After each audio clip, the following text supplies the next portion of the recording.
our ingredients list are real whole fruits and vegetables. No additives, fillers, or artificial ingredients of any kind. Balance of Nature is the best whole fruit and vegetable product on the market, delivering your body everything it needs to function at its very best. Eat better and feel better. Start your journey to better health. Call 1-800-246-8751 or go to balanceofnature.com to get free shipping. And don't forget to get 35% off your first preferred order by using discount code CHICAGO.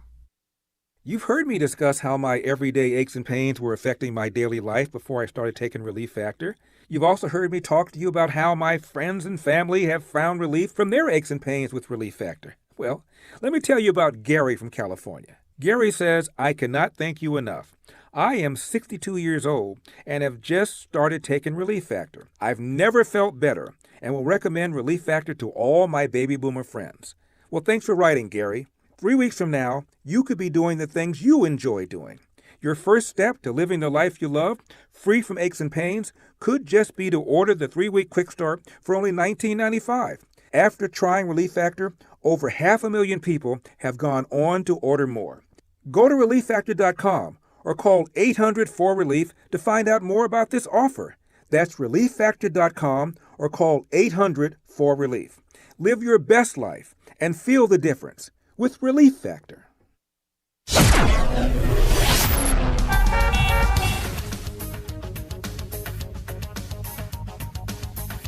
It's 8:08. Let's get an update on the roads. We do that, of course, in our Team Hochberg Traffic Center.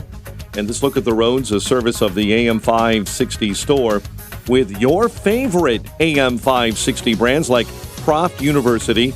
Go to 560theanswer.com/store. We're going to start on the outbound Kennedy. Bad accident, left lane blocked, outbound between Fullerton and Anderson. It's 25 to the junction, 38 outbound to O'Hare. Ike inbound, it's an hour from 390 to the old post office on the inbound side. Stevenson, an hour from 355 into DuSable Lakeshore Drive. And the Dan Ryan, a very heavy 46 minutes from 95th into the Burns Circle. Chicago's Morning Answer continues next. AM 560 Weather Center forecast with our AccuWeather meteorologist, Steve Williams. A winter weather advisory in effect today, as well as a lakeshore flood advisory this afternoon. Snow, sleet, and rain at times. Look for 1 to 3 inches, high 33. Snow this evening, 1 to 2 inches, and a low of 18. I'm Steve Williams on AM 560, The Answer. We have light sleet at O'Hare, rain at Midway, snow in Aurora, and mixed precipitation at DuPage Airport. 34 at O'Hare. Next news coming up at 8:30. Chicago's Morning Answer with Dan and Amy continues next on AM 560, The Answer. Listen to AM 560 The Answer online at 560theanswer.com, on the AM 560 mobile app, on your Alexa-powered smart speaker, and on TuneIn, iHeart, and on Odyssey. This is Chicago's Morning Answer with Dan Proft and Amy Jacobson on AM 560 The Answer.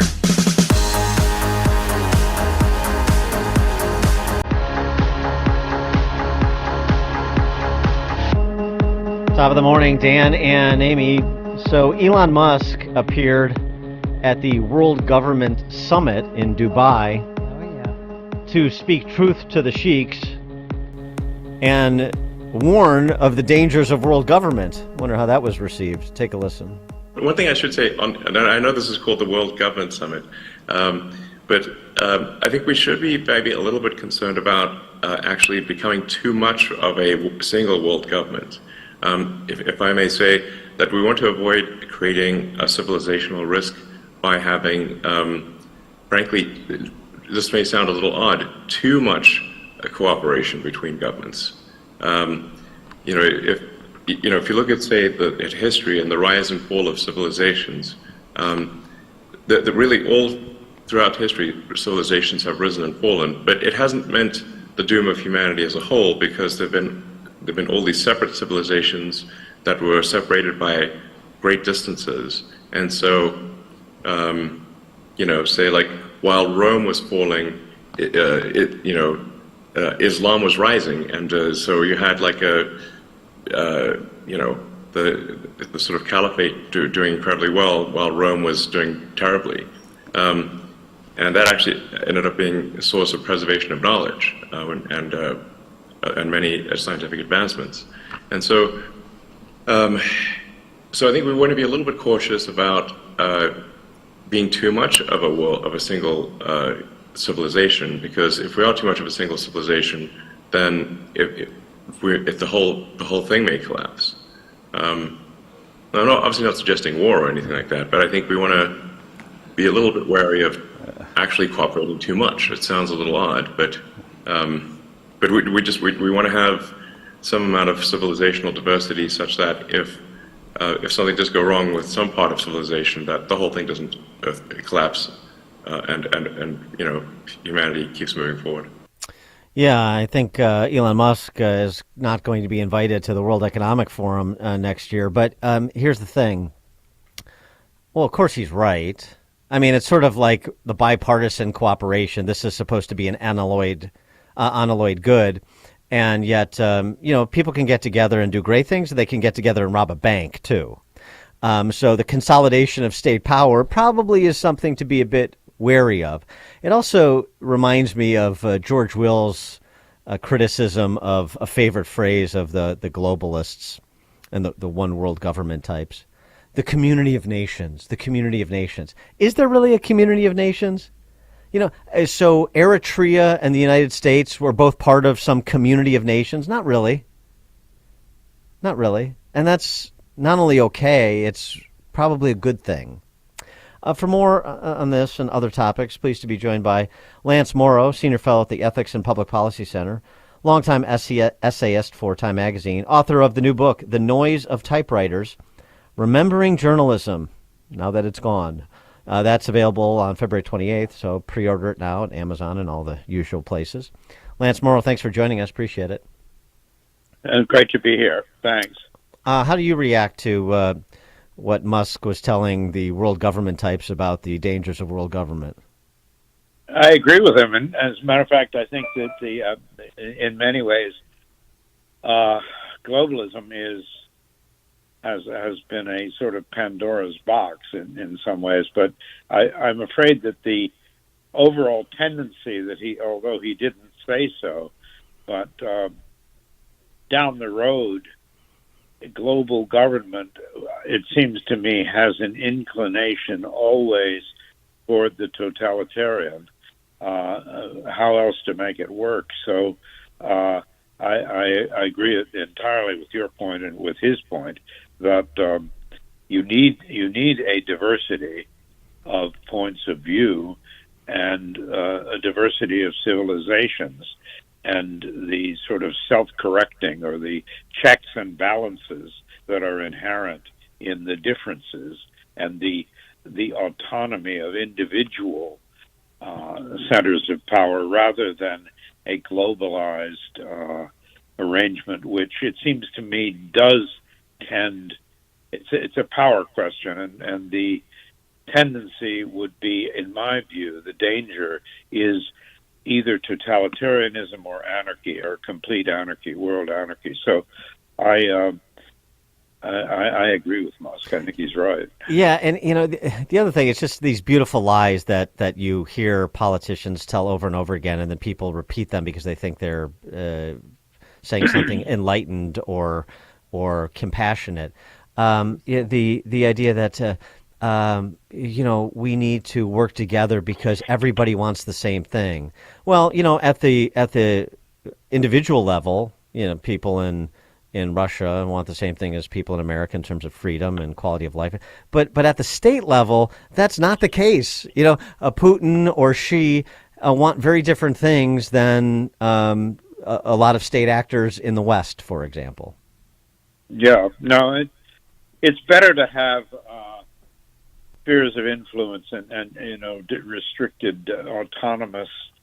I mean, look at the federal system in the United States. There's always a tension between the central authority and the local or regional autonomies, and between the federal government and the states.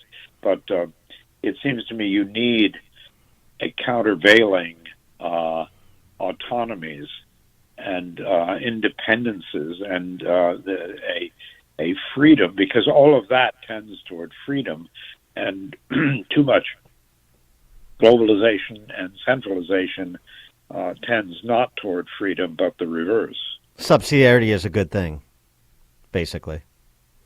I'm sorry, say again? Subsidiarity is a good thing, basically. Yeah, absolutely. So, in your new book, The Noise of Typewriters, Remembering Journalism, I was curious, when did journalism die, or was it a slow death?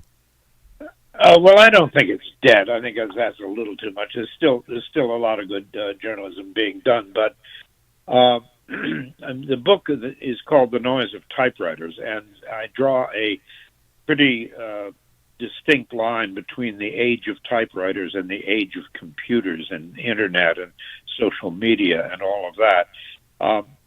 It seems to me that with the coming of that, it's globalization, it's internet, it's the screens, the world of screens, the democratization of information by way of all these smartphones and so on. It seems to me that that's a clear mark of delineation, and you go into a different world. The world I'm writing about in the 20th century, and the world of journalism and so on, is a different world from the world that we inhabit now.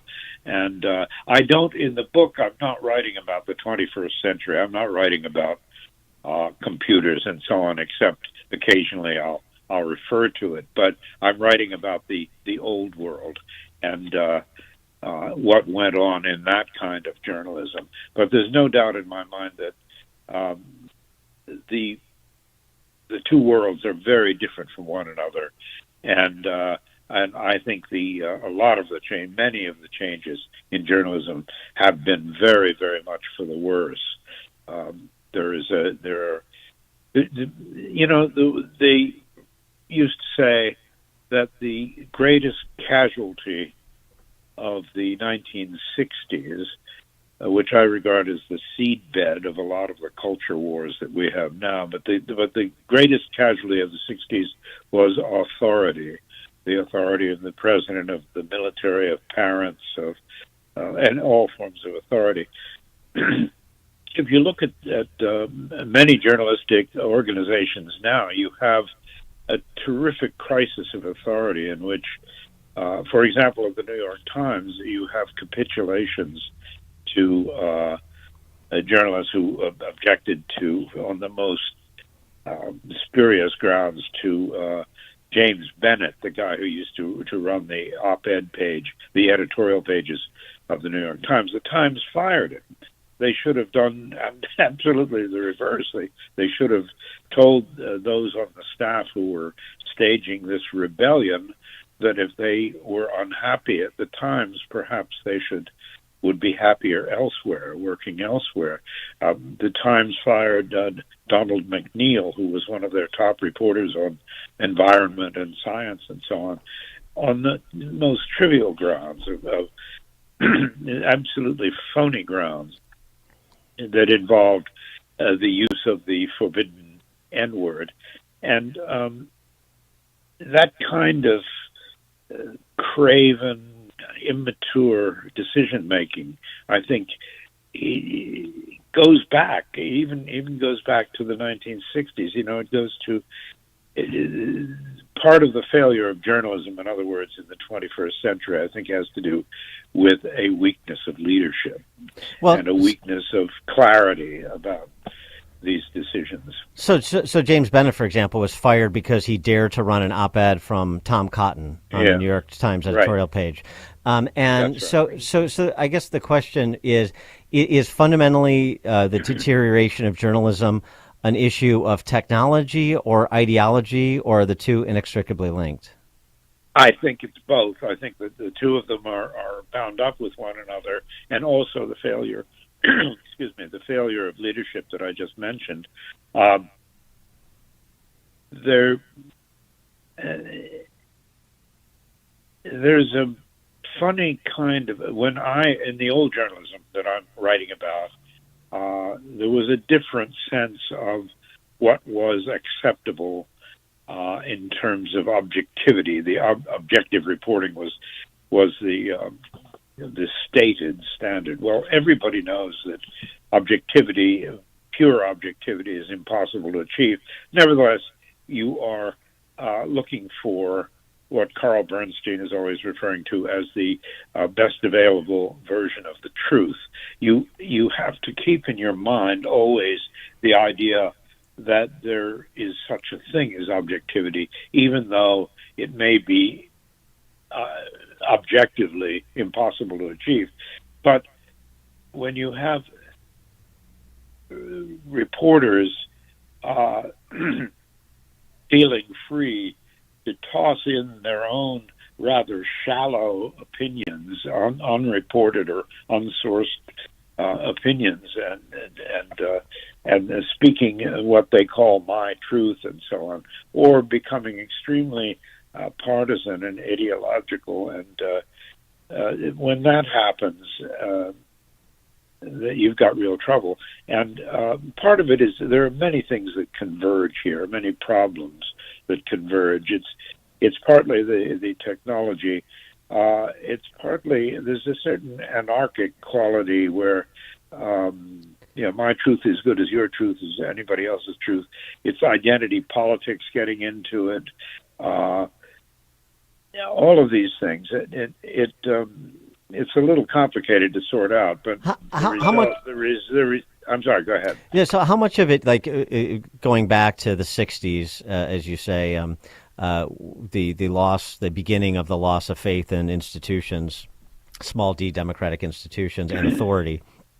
How much of that is journalists having sort of an outsized sense of who they are, what their role is, that they're the protectorate of our representative republic, that but for them, the republic will fall. And then that creates inertia that just has continued to build over the previous 5 decades. Yeah, I think if you combine mediocrity and hubris, you get into real trouble. Woodward and Bernstein achieved, what they achieved, but they spawned an enormous number of imitators. It's a little like Ernest Hemingway's prose. If you're going to write like Hemingway, you'd better be Hemingway. If you're going to be exposing people, if you're going to be exposing government people in that and dreaming of doing so on a scale like Woodward and Bernstein, you probably should be Woodward and Bernstein. But after Woodward and Bernstein, there were thousands of reporters who were going after. They regarded any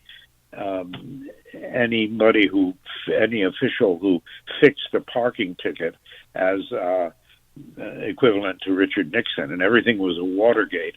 And so that sort of self-importance and that scenario. I'm sorry. Yeah, go ahead. Yeah, and even the way that that it's covered, even the way that scandal is covered, everything you attach a gate to it. To your point. Yeah. Everything is equivalent in terms of importance. Yeah. Right. The gate thing was, and it gets to be silly, and a sense of proportion is destroyed. There's a sensationalism that gets into it, a lack of judgment gets into it, and that lack of judgment, by the way, is very much related to the lack of judgment that we referred to a couple of minutes ago about the firing of James Bennett. That was just a terrible lack of judgment. And so you have to know what's important and what's not important and how to sort out these things. And to do that, you need grown-ups. You need grown-up leadership. And I'm afraid that there's a lot of confusion in the media, and the result is that you get very bad results. And people start talking about the death of journalism. So it's a messy business. He is Lance Morrow, Senior Fellow at the Ethics and Public Policy Center, longtime essayist for Time Magazine, author of the new book, The Noise of Typewriters, Remembering Journalism. Lance Morrow, thanks for joining us. Good luck with the book. Delighted. Thank you very much. Thank you. And he joined us on our turnkey.pro answer line. Listen to Dan and Amy on your smartphone. Download the AM 560 mobile app today at 560theanswer.com/mobile. Have you been lied to? Lied to by politicians and the Wall Street propaganda machine? Hi, this is best-selling author Navy Dowdy from right here in the Chicago area, and I want to give you a free copy of my new book, Crash Proof Wealth. Because according to Time Magazine, Wall Street's retirement plans and 401ks have failed millions of Americans. After seeing the last market crash over 39%, I said enough. I've discovered a way to grow money potentially double digits, reduce taxes dramatically, and also have my money protected when the next stock market crash hits. When the next market crash hits, you lose nothing. Call Navy Dowdy & Associates now to get a free copy of my book and talk to me personally to discover this little-known strategy to get potential double-digit growth during good years and never lose when the next stock market crash hits. And I'll even cover shipping and handling. No credit card required. Call 1-800-392-9595. 1-800-392-9595. Again, 1-800-392-9595. You've heard Rumpke's Garage commercials on AM 560, so you know they specialize in servicing Sprinters and light-duty diesels. But the experts at Rumpke's also service Isuzu and Chevy low-cab forward trucks.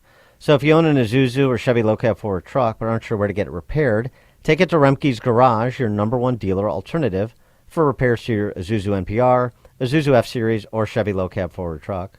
Whether gas or diesel, your truck is the lifeline of your business. That's why Rumpke's Garage offers free loaners while your truck is being serviced.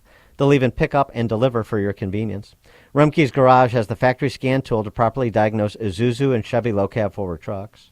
Their commitment to your business is backed with a complimentary maintenance plan and free 2-year warranty. Go to Rumpke'sGarage.com to learn more about their specialization